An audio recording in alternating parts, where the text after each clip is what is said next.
Right, I'm confused. I know it doesn't take much, but I am confused. I thought the match at Extreme Rules between Reigns and Bobby Lashley, the winner would be facing Brock Lesnar at SummerSlam, but apparently bloody not. They had to decide it on this week's Monday Night Raw instead. This is my review of Monday Night Raw for the 16th of July 2018. I got up early for you guys to watch this show. I got up at around 7 o'clock in the morning to watch the show. I finally bloody finished. I've made some notes. I'm going to talk about it. We're going to review Monday Night Raw for this week. Do you want to see a review of SmackDown tomorrow as well? If you do hit that like button, and I might even get up at 7 o'clock again. Who knows? Anyway, people, let's get into it. Let's do this review.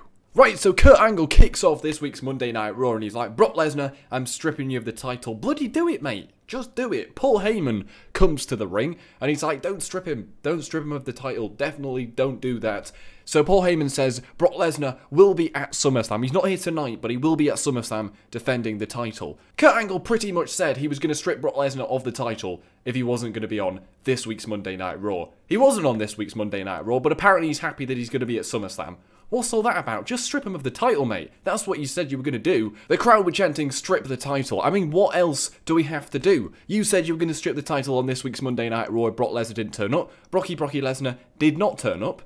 Should have stripped him of the title, mate. Anyway, so then Bobby Lashley, Drew McIntyre, Seth Rollins, Elias, Finn Balor, and Roman Reigns make their way into the ring. It was like the Final Zone in Fortnite. Basically, they all want Brock Lesnar. For some reason, they do. They all want the Universal Championship match at SummerSlam. So, Kurt Angle set up 2 triple threat matches. The winners of these triple threat matches would face each other next week on Monday Night Raw to face the Beast at SummerSlam. But I was almost 100% confident that the match at Extreme Rules was that match we're supposed to be getting next week, but apparently not. So, we did get the first match, which was Drew McIntyre versus Roman Reigns versus Finn Balor. And it was bloody brilliant to see Drew McIntyre in this position for once. And he went one step further, people. He did a flipperoonie onto the outside. He did like a dive from the ring onto the outside. It was insane. The last few minutes of this match were really, really good. I thought Finn Balor had won it at the end. He did like a really, really quick coup de grace, and then Drew McIntyre broke up the pin before Roman Reigns qualifies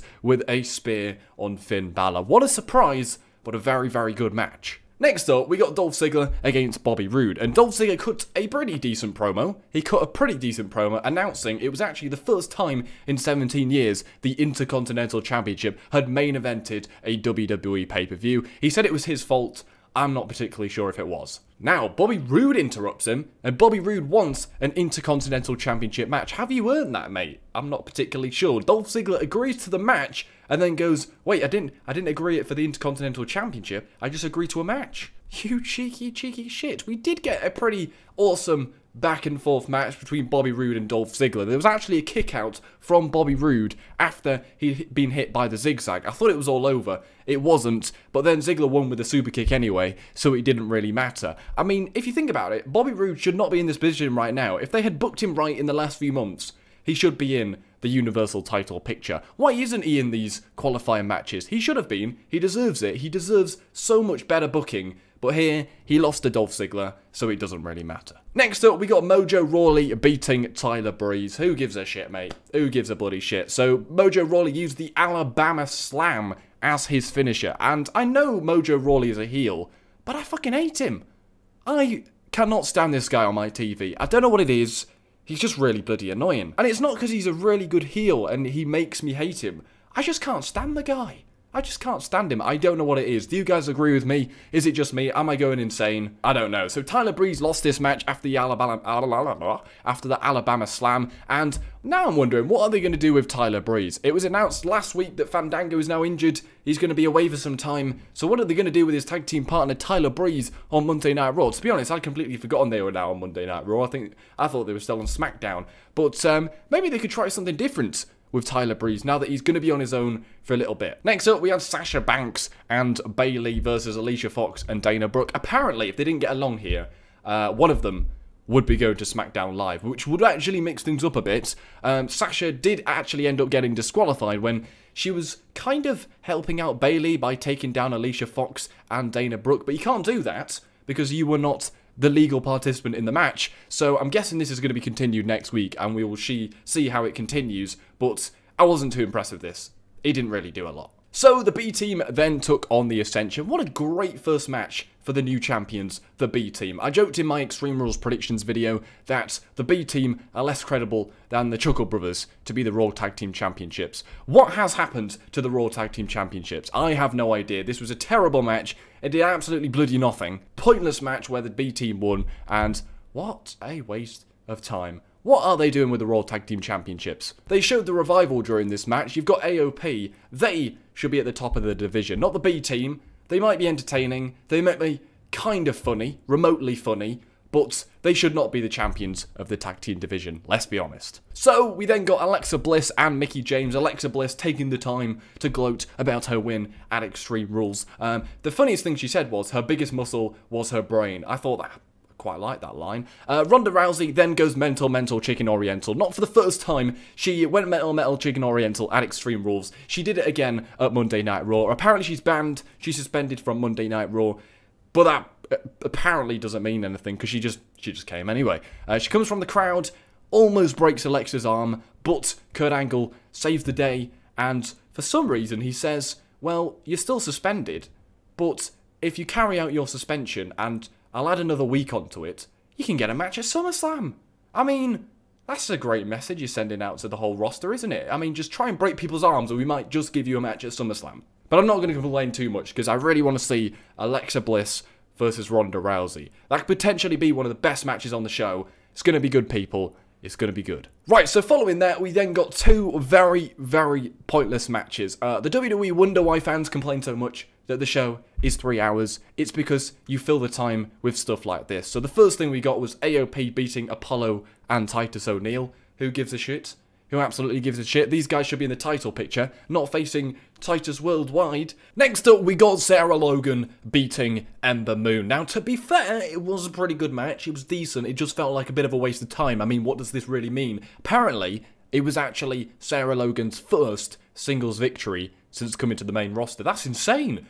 Big victory for her, beating Ember Moon. I thought Ember Moon was going to easily win this match. But the worst thing about this one was the dreadful commentary. They mentioned Vikings for some reason. What's going on there? Anyway, Bobby Lashley, Roman Reigns are going to face next week because Bobby Lashley beat Seth Rollins and Elias. I was quite impressed about how far Elias has come in the last few months. He's now main eventing Monday Night Raw, potentially becoming one of the next Universal Champions. He's a beast. Lashley looks really good now. Thanks to his big victory against Roman Reigns at Extreme Rules and his big victory in the main event of Raw tonight, he looks awesome. He's just gone skyrocketed. Couldn't really tell you which qualifying match was better because they were both pretty bloody decent. Lashley spears Elias for the win, so it now looks like Lashley is now using the spear as his finisher. Either that, or they're just doing it because Roman uses a spear and they're going to it's like spear versus spear at the moment. Who knows? Who knows? Unless they have watched my top 10 worst WWE finishes of 2018 video and saw I did roast Bobby Lashley for his gay finisher. We shall see. But yeah, I thought their Extreme Rules match was the qualifying match, but we're going to get this match again next week to see who's going to face Brock Lesnar. I was convinced the match at Extreme Rules was precisely that. Anyway, a pretty decent Monday Night Raw. We got two awesome triple threat matches. I'm looking forward to finally seeing who is going to face Brock Lesnar at SummerSlam. However, I am slightly disappointed Brock Lesnar was not on this week's Monday Night Raw. We were told if he wasn't there, he would be stripped of the Universal Championship. He wasn't there,